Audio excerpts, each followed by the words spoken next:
Moral story with 3 के viewers और प्यारे बच्चों, अस्सलाम वालेकुम। आज मैं आपके पास एक नए इस्लामिक टॉपिक के साथ फिर हाजिर हूँ। तो वीडियो पूरी सुनने के बाद मैं पूरी उम्मीद रखती हूँ कि आप यकीनन मेरे चैनल को लाइक, शेयर और सब्सक्राइब करेंगे। तो वीडियो का उन्वान है किस्सा हारून रशीद बादशाह के बेटे का। जी तो व्यूअर्स, आप बादशाह हारून रशीद के बारे में तो जानते ही होंगे। वो एक आदल, मुनसफ और दानिशमंद बादशाह गुजरा है। उसका एक बेटा था जो कि अकीदत रसूल सल्लल्लाहु अलैहि वसल्लम में मुस्तगरक था।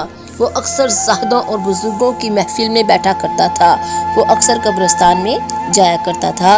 वहाँ जाकर कहता कि तुम हमसे पहले दुनिया में मौजूद थे, तुम दुनिया के मालिक थे, लेकिन इस दुनिया ने तुम्हें इजाज़त ना दी। हत्ता के कब्रों तक पहुँच के काश किसी तरह मुझे खबर होती कि तुम पर क्या गुजर रही है और तुमसे क्या क्या सवाल और जवाब हो रहे हैं।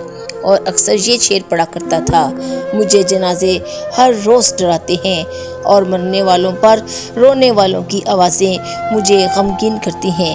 एक दिन वो अपने बाप की मजलिस में आया। उसके बाप के पास बाज वुज़रा और उमरा भी बैठे हुए थे। लड़के के बदन पर मामूली कपड़ा और सर पर एक पगड़ी थी। अराकीन सल्तनत आपस में कहने लगे, इस पागल लड़के की हरकतों ने अमीरुल मोमिनीन को दूसरे बादशाहों की नज़र में जलील कर रखा है। अगर खलीफाए वक्त इसको तनबीह कर देते तो शायद ये इस हालत से बाज आ जाता।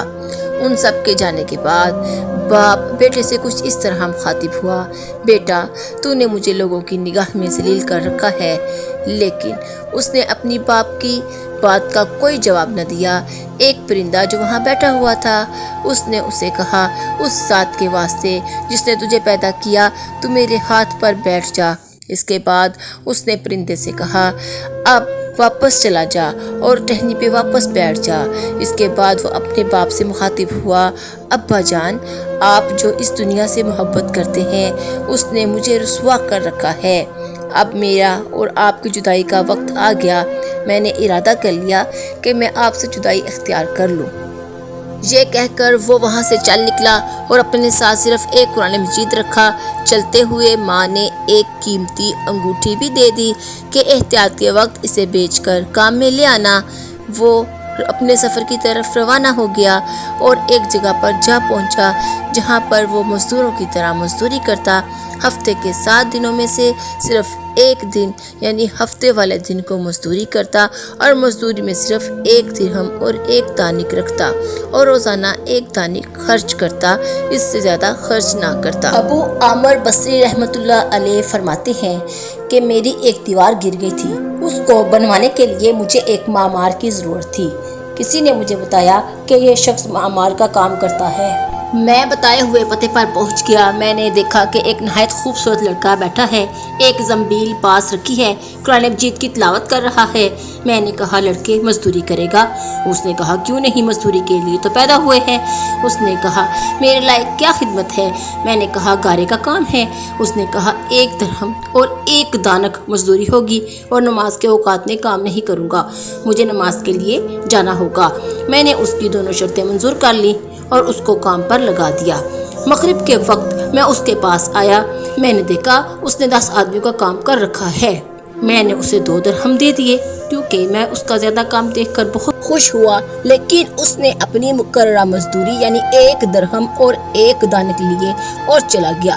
दूसरे दिन मैंने फिर मजदूरी का काम करवाना था। मैं उसकी तलाश में निकल खड़ा हुआ, लेकिन वो मजदूर मुझे ना मिला। मैंने लोगों से उसके बारे में तहकीक की। लोगों ने मुझे बताया कि वो सिर्फ हफ्ते के दिन ही काम करता है। मुझे उसके काम को देखकर ऐसी रुग़बत हुई कि मैंने 8 दिन के लिए अपना काम रोके रखा। हफ्ते वाले दिन मैं उसकी तलाश में निकला। वो उसी तरह कुरान पाक पढ़ता हुआ मिला। फिर मैंने उसकी दोनों शर्तें मंजूर कर ली। मुझे हैरत इस बात की थी कि उसने एक दिन में किस तरह 10 बंदों का काम कर लिया। इसलिए मैंने छुप कर उसको देखना शुरू कर दिया और मैंने जो मंजर देखा वो देखकर मैं हैरान रह गया। वो सिर्फ हाथ से घारा लगाता और पत्थर आपस में खुद ही जुड़ते रहते थे। मुझे यकीन हो गया कि ये वलीउल्लाह है। सुभान अल्लाह। मैंने जब उसने काम खत्म कर लिया फिर उसको 3 दिरहम दिए, लेकिन उसने अपनी मुकर्ररा मजदूरी ली यानी 1 दिरहम और 1 दानिक और चला गया। तीसरे हफ्ते मुझे फिर काम की जरूरत पड़ी तो मैं उसकी तलाश में निकल खड़ा हुआ। लोगों ने मुझे बताया कि ऐसे हुलिये का शख्स फला जंगल में 3 दिन से बीमार पड़ा है। मैं भागता हुआ जंगल पहुंचा और मैंने देखा कि वही लड़का एक आधी ईंट के ऊपर अपना सर रखकर नीम बेहोशी हालत में है। मेरे दूसरी दफा सलाम लेने पर उसने अपनी आंखें खोली और मुझे पहचान लिया। मैंने जल्दी से आगे बढ़ के उसका सर ईंट से हटाया और अपनी गोद में ले लिया। उसने उतनी ही तेजी से अपना सर मेरी गोद से निकाल लिया और कहा, दोस्तों, दुनिया की नेमतों से धोखे में ना पड़ो। जब तुम कोई जनाजा लेकर कब्रिस्तान की तरफ जाओ तो ये सोचते जाया करो कि तेरा भी जनाजा एक दिन इसी ही तरह उठेगा। उस लड़के ने कहा, अबू आमर, जब मेरी रूह निकल जाए तो नहलाकर इन्हीं कपड़ों में दफन कर देना। मैंने कहा, मेरे महबूब, इसमें क्या हर्ज है कि मैं तेरे लिए नया कफन बनाऊं? उसने कहा, नए कपड़ों के लिए ज्यादा जिंदा लोग ही मुस्तहिक हुआ करते हैं। मेरी पगड़ी और मेरा लोटा कब्र खोदने वाले को मजदूरी में दे देना और ये अंगूठी और कुरान शरीफ खलीफा हारून रशीद तक पहुंचा देना और कहना ये एक परदेसी लड़के की इमानत है और मेरा ये सारा काम अपने हाथ से करना। ऐसा ना हो कि मेरा काम करने से पहले ही तेरी रूह निकल जाए। आमर बसरी रहमतुल्लाह अलैह फरमाते हैं कि मुझे उस वक्त पता चला कि बसरा का ये मजदूर एक शहजादा था। उसके इंतकाल के बाद वसीयत के मुताबिक मैंने उसको दफन किया। उसकी दोनों चीजें गोरकन को बतौर मजदूरी दे दी और कुरान मजीद और अंगूठी का नुस्खा लेकर कसर शाही जा पहुंचा।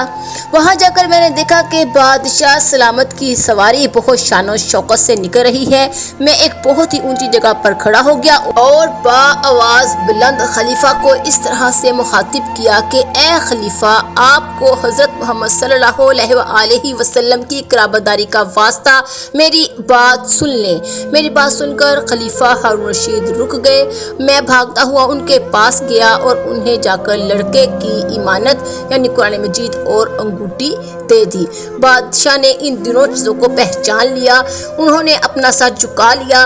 उनकी आंखों से आंसू निकल आए। उन्होंने दरबान को बुलाया और कहा कि शाही मेहमान खाने में इस मेहमान को रोक लिया जाए। खलीफा हारून रशीद जब महल वापस आए तो उन्होंने महल के पर्दे गिरा दिए और दरबान से कहा कि जाओ उस मेहमान को बुलाओ, अगरचे ये मेरा गम बढ़ाने वाला ही है। मैं पहुंचा तो खलीफा हारून रशीद ने फरमाया, मेरे करीब आ जाओ। मैं खलीफा के पास चला गया। उन्होंने पूछा, मेरा बेटा क्या काम करता था? मैंने जवाब दिया, मजदूरी। उन्होंने पूछा, क्या तुमने मेरे बेटे से मजदूरी करवाई? मैंने कहा, जी हाँ। उन्होंने कहा, क्या तू नहीं जानता था मेरा बेटा हज़रत मोहम्मद सल्लल्लाहु अलैहि वसल्लम के अकीदतमंदों में से था? मैंने कहा, बादशाह सलामत, पहले मुझे इस बात का इल्म नहीं था, लेकिन मुझे इस बात का इल्म उनकी वफ़ात के वक्त ये राज मालूम हुआ। खलीफा हारून रशीद ने फरमाया, क्या तुमने इन हाथों से उनको गुस्ल दिया?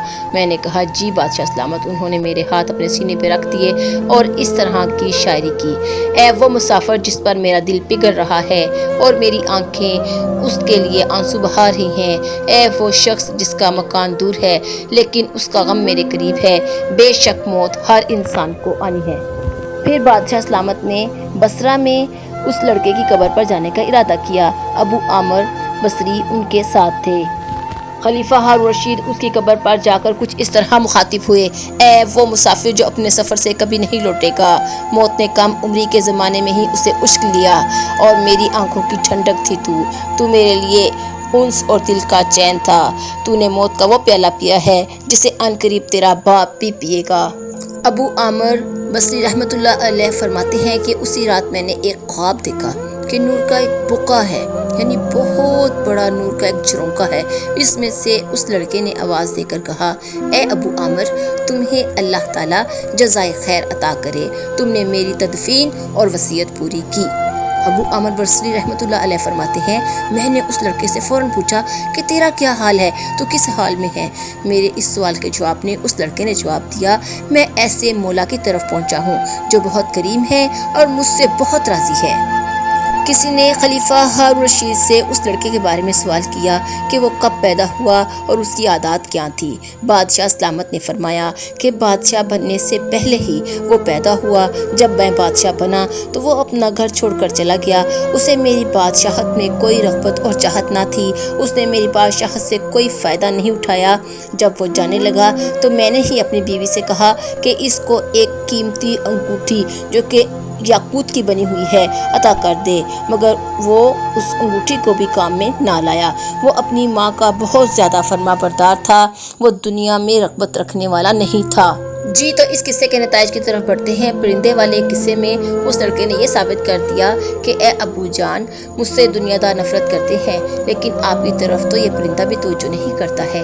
सच है, हज़रत मोहम्मद सल्लल्लाहु अलैहि वसल्लम का फरमान है, अद-दुनिया सिजनुल मोमिन, यानी दुनिया मोमिन के लिए कैद खाना है। और दूसरा सबक हमें ये मिलता है कि ज़िंदगी की दौड़ में जितना भी आगे निकल जाएं, हमें मौत एक ना एक दिन ज़रूर आनी है। उस वक्त ना हम कोई कदम आगे बढ़ा सकेंगे और ना पीछे बढ़ा सकेंगे। वीडियो पसंद आई हो तो प्लीज़ लाइक, शेयर और सब्सक्राइब करना ना भूलिए। इसके साथ ही अगली वीडियो तक के लिए अल्लाह हाफिज़।